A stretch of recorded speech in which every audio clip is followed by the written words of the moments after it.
Hello, good evening everyone and welcome to our other YouTube channel Rakesh Singh blog. मैं ये वाला channel वैसे तो ब्लॉगिंग करने के लिए पर्सनली या स्पेशली मैंने नहीं बना रखा है। ये इस पर समाज से संबंधित ज्वलंत समस्याएं, मुद्दे या देश से संबंधित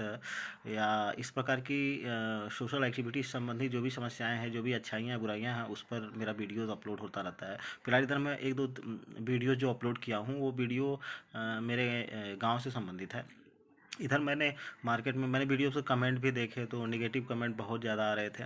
बाकी कुछ पॉजिटिव कमेंट भी आए हैं और कुछ लोग मुझसे मिलते हैं तो कहते हैं सर ये आप अपने गांव के बारे में क्या बोलते हैं या क्या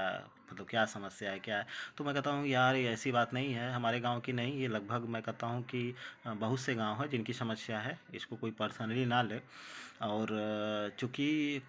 मुझे इस बात की प्रसन्नता है, खुशी है कि मेरे यहाँ के कुछ मेरे गांव के कुछ जो युवा हैं उनके अंदर एक नया जोश है, नया उत्साह है और अपने गांव की प्रगति तरक्की करने के लिए काफ़ी उत्साहित हैं और उसके लिए वो दिल से प्रयास भी करना चाहते हैं। तो मेरा ये वाला वीडियो उन्हीं युवाओं को समर्पित है और इस पर मैं थोड़ी सी चर्चा करूँगा कि क्या रीज़न है कि मेरा ही गांव, क्या मतलब कोई भी गांव का विकास अगर ठीक से नहीं हो पा रहा है, तरक्की नहीं हो पाई है और कई सारी समस्याओं का सामना करना पड़ रहा है, तो उसके मूल में रीज़न क्या है। तो मैंने एक चीज़ बताया हुआ था कि एकता में बड़ी शक्ति होती है। अगर हम सब एक हो करके और अपने गांव के विकास के लिए समर्पित होकर के कार्य करेंगे तो किसी भी गांव का विकास रुक नहीं सकता है, होगा ही होगा। और जहाँ तक मेरे अपने गांव की सवाल है तो सवाल है तो मेरे गांव का, अगर मैं अपनी बात कर मेरे अपने गांव की बात करूं तो यहाँ पे एक चीज़ मैंने ऑब्ज़र्व किया है कि व्यक्तिगत पर्सनल जो डेवलपमेंट हुआ है वो तो हुआ है, लेकिन सोशल डेवलपमेंट नदारद है। और इसके मूल में भी कई सारे कारण हैं और बहुत सी कारणों में कुछ मैं एकदम खुल करके बोलना चाहूँगा कि कुछ पहली बात तो ये अब तक के जितने भी इलेक्शन हुए हैं, चुनाव हुए हैं, जनप्रतिनिधियों का चुनाव हुआ है और चुनाव करने वाले जो लोग थे वो उन्होंने कहीं न कहीं उनके अंदर कमियां थी और उन कमियों में ईर्ष्या, देश द्वेष की भावना या बदले की भावना या अपने स्वार्थ पूर्ति के लिए इन लोगों ने प्रत्याशियों का चुनाव किया, उनका नॉमिनेशन करवाया और उनको उनका सपोर्ट किया, जिसका नतीजा ये निकला कि प्रत्याशी खुल करके ओपनली कार्य नहीं कर पाए और कहीं ना कहीं उनके ऊपर प्रेशर रहा, दबाव रहा और जिसका खमियाजा पूरे गांव को भुगतना पड़ा। और जो विकास होना चाहिए था वो विकास 25 से 30 सालों में मैंने देखा है नहीं हो पाया है। तो ये समस्याएं थी और कुछ समस्याएं और भी हैं, जैसे कि हमारे गांव के तो 90% जो लोग हैं वो उन पे मैं कोई कमेंट नहीं करना चाहता हूँ कि क्योंकि हर जगह अच्छाई बुराई होती है, तो हमारे गांव में भी अच्छे लोग हैं, बुरे लोग हैं, सब तरह के लोग हैं। लेकिन हमारे गांव की सबसे बड़ी जो विशेषता है तो मैं ये कहना चाहूँगा कि यहाँ पे हमारे गांव में 95% सज्जन लोग हैं, लेकिन 5% ऐसे भी हैं, दुर्जन हैं या कह सकते हैं कि फ्रॉड किस्म के हैं, बेईमान किस्म के हैं, जिनके कारण पूरा गांव बदनाम है और जिन्होंने इस तरक्की गांव की तरक्की में रोड़ा अटकाया हुआ है। अच्छा, एक चीज़ और है इसमें, हम लोग देखते हैं कि ये वही लोग हैं जो बाहर निकलते हैं तो अपने आप को बहुत ही महान साबित करने की कोशिश करते हैं, अपने आप को बहुत ही अच्छा दिखाते हैं। लेकिन अभी जैसे गांव में ही अब मेरे साथ ही वाकया हुआ है, मेरे घर में ही है, मैंने देखा हुआ है कि अभी मैंने हाल ही में एक जिक्र किया हुआ था कि मेरे ऊपर मेरे गांव के कुछ लोगों ने आरोप लगाया कि मुझसे पैसा ले लिए 1.5 लाख रुपया और फलान ढिकान उसमें आजमगढ़ कोर्ट से इन लोगों ने तमाम तरह की कोशिशें करी है। तो अब सारी चीज़ें मैं चूँकि हनुमान जी हूँ नहीं कि सीना खोल के दिखा दूँ, लेकिन अच्छा जो आरोप इन्होंने, बड़ी मज़ेदार बात ये है कि मैं इनको आप लोग, मैंने कहा ना कि आप लोग डिसाइड करिए कि ये बेईमान हैं या फ्रॉड हैं, या मैं तो इनको चोर कहूँ तो ये भी कम नहीं होगा। और इन्हीं की वजह से, इन्हीं लोगों की वजह से गांव की तरक्की कहीं ना कहीं रुकी हुई है, क्योंकि इन लोगों ने ये पूरे तालाब को गंदा कर रखा है। ये लोग आरोप लगाए कि 42 कड़ी देने का वादा किए, नहीं दिए। तो अभी मेरे गांव के लोग जानते ही होंगे, सभी मेरे गांव के जितने भी सज्जन लोग हैं जानते हैं कि मैं बार-बार कहता हूँ कि सत्य पर आसान हो सकता है, पराजित नहीं। तो जो झूठे और बेईमान और फ्रॉड किस्म के लोग हैं, ये लोग इन लोगों ने जो आरोप लगाया बड़ा 42 कड़ी देने का और उस पर म मतलब कि नहीं दिया गया और 1.5 लाख रुपए ले लिए गए। तो मैं देखिए, सच्चाई छुप नहीं सकती, झूठ के पाँव नहीं होते। और ये इन बेईमानों ने, अब आप लोगों ने देखा होगा, बहुत से लोग जानते होंगे कि जाकर के खेत नपवाया और वही आरोप क्या लगा रहे हैं कि 42 कड़ी की बात कर रहे हैं और जाकर के वहाँ 3.5-4 बिस्से पर कब्जा जमा करके बैठे हैं, यानी कि खुद ही स्वीकार कर लिए कि हम गलत हैं। यानी कि हमारा वहाँ लीगली 42 कड़ी बनता है। जिसने खेत लिखवाया वो नहीं आया नपवाने के लिए, लेकिन यहाँ पे कुछ लोग, जो लोग गए थे नपवाने वहाँ खेत, अब आप सोच लीजिए कि एक तरफ तो आरोप लगा रहे हैं, कोर्ट में दाखिल कर रहे हैं कि 42 कड़ी देने का वादा किया, तो वहाँ 4 बिस्से पर जाकर के कब्जा जमा बैठे हो, तो एक तरह से तुमने स्वीकार ही तुम लोगों ने कर लिया कि हाँ हम गलत हैं। तो अगर इस प्रकार के लोग, ऐसी कई घटनाएं मेरे गांव में घटित हुई हैं कुछ ज़मीनों को लेकर के। तो अगर इस प्रकार के लोग अगर यहाँ पे रहेंगे तो गांव का विकास कैसे हो सकता है? गांव का विकास कभी भी नहीं हो सकता है जब तक हम अपने स्वार्थ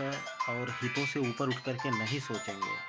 पूरे गांव के बारे में नहीं सोचेंगे, हर एक व्यक्ति के बारे में नहीं सोचेंगे, तब तक गांव का विकास इम्पॉसिबल है। और इसके लिए हम सभी लोगों को मिलजुल करके प्रयास करना पड़ेगा और हमारे युवा इसको अच्छी तरह से करेंगे। मैं एक चीज़ और कहना चाहूँगा कि हमारे युवाओं में, हमारे जो युवा हैं आज के, उनके अंदर टैलेंट की कमी नहीं है और जोश और जज्बे की कमी नहीं है। लेकिन हाँ, एक चीज़ कहूँगा आप लोगों से कि आप लोग तब तक इसमें प्रयास में सफल नहीं हो पाएंगे, अपने गाँव को आदर्श गाँव स्थापित नहीं कर पाएंगे या तरक्की के मार्ग पर तब तक नहीं ले जा पाएंगे जब तक कि आपके अंदर विरोध की भावना पैदा नहीं होगी। विरोध की भावना का मतलब क्या है कि अब आप लोगों को आगे आना होगा, अगुवा बनना होगा। अगर इस प्रकार के जनप्रतिनिधियों का चुनाव ऐसे ही होता रहा, आपके बाप दादा वगैरह लोग करते रहे, तो फिर हो गया गांव का विकास, विकास तो नहीं हो पाएगा। इसलिए अब एक दूसरे के बीच जो दूरियां बढ़ी हैं, वैमनस्यता बढ़ा है, ईर्ष्या बढ़ी है और कहीं ना कहीं पहले से आज के बीच जो एक दूसरे के प्रति कई तरह की गलत सोच और तमाम तरह की कमियां जो एक दूसरे के विरुद्ध देखा गया है। तो मैं थोड़ा सा भावुक हो जाता हूँ, इसलिए एक्सप्लेन करने में दिक्कत हो जाती है। तो मैं बचपन में हमने देखा है कि हम लोग गांव में हर जगह घूमते थे, हर जगह खेलते थे, किसी के यहाँ भी जाते थे, कोई रोक टोक मनाही नहीं। आज लोगों का दायरा, मैं मानता हूँ कि आदमी व्यस्त हो गया है, लेकिन व्यस्तता के इस दौर में भी अगर हम लोग चाहें तो कुछ समय निकाल सकते हैं और निकाल करके अपने लोगों के बीच में प्यार मोहब्बत और अ, जो दूरियां बढ़ी हैं उसको हम कम कर सकते हैं। कई तरीके हैं, तो अगर इन सब चीज़ों में हमने सफलता हासिल कर ली तो गांव का विकास हो जाएगा। और जब एक दूसरे के प्रति विश्वास हो जाएगा, प्रेम संबंध स्थापित हो जाएंगे, एक दूसरे के सुख दर्द को अपना सुख दर्द समझने की जो योग्यता विकसित हो जाएगी, तो गांव का विकास होने में या आदर्श गांव स्थापित होने में देर नहीं लगेगी। तो आइए आप संकल्प लेते हैं कि हाँ, एक चीज़ और, कि अगर इस प्रकार के भ्रष्ट, फ्रॉड और बेईमान प्रवृत्ति के लोग अगर इस समाज में रहेंगे और उनका विरोध आप लोग नहीं करेंगे और उनको बढ़ावा देते रहेंगे, मैं तो ये कहता हूँ कि अगर वो आपके यहाँ जाते हैं या कुछ भी कहते हैं या कुछ भी, तो उनको आप बताइए कि आप गलत हो। जिस दिन इस प्रकार की भावना, मैं तो कहता हूँ कि मैं तो कहने के लिए तैयार हूँ। मैं सीधे सीधे, मैंने बोला ना कि मैं सत्य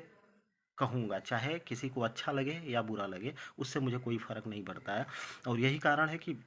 बहुत से लोगों ने मेरे बारे में राय बना रखी है, घमंडी है और किसी से ज़्यादा मिलता जुलता नहीं है, किसी से बोलता नहीं है, तमाम तरह की चीज़ें हैं। तो ऐसा उन लोगों की सोच है। मैं ज़्यादा बोलता नहीं, किसी के यहाँ उठता बैठता नहीं हूँ, तो उसका भी एक रीज़न है, क्योंकि उठने लायक समाज अब रह ही नहीं गया है। मैं देखता हूँ कि किसी को किसी से सच्ची हमदर्दी तो रह ही नहीं गई है। सब जो एक प्रकार का औपचारिक संबंध रह गया है, तो इस प्रकार के संबंधों में मुझे नहीं जुड़ना है। बाकी सबकी अपनी अपनी विचारधारा होती है, तो भाई आपकी क्या विचारधारा है वो आप मतलब व्यक्तिगत रूप से वो आपके ऊपर निर्भर करता है। लेकिन हाँ, एक बात कहना चाहूँगा कि आइए आगे बढ़ते हैं, एक दूसरे का हाथ पकड़ते हैं, किसी के साथ अगर गलत होता है, अन्याय होता है तो उसका साथ देते हैं और अपने गांव में तमाम तरह की समस्या है उस पर मिलजुल करके चर्चा करते हैं और अब आज के युवा ही मिल करके एक आदर्श गांव, एक नए समाज की स्थापना कर सकते हैं, जिसमें हर एक व्यक्ति सुखी होगा, समृद्ध होगा और एक दूसरे के प्रति प्रेम और विश्वास की डोर में बंधा होगा। तो इसी के साथ मैं अपना वीडियो समाप्त करता हूँ फिलहाल। Thank you for watching my video. Comments करके मेरे गांव के लोग, मेरे युवा बताएंगे, और बाकी जिनको वीडियो पसंद आता है लाइक करें, शेयर करें और चैनल को सब्सक्राइब करना एकदम से न भूलें।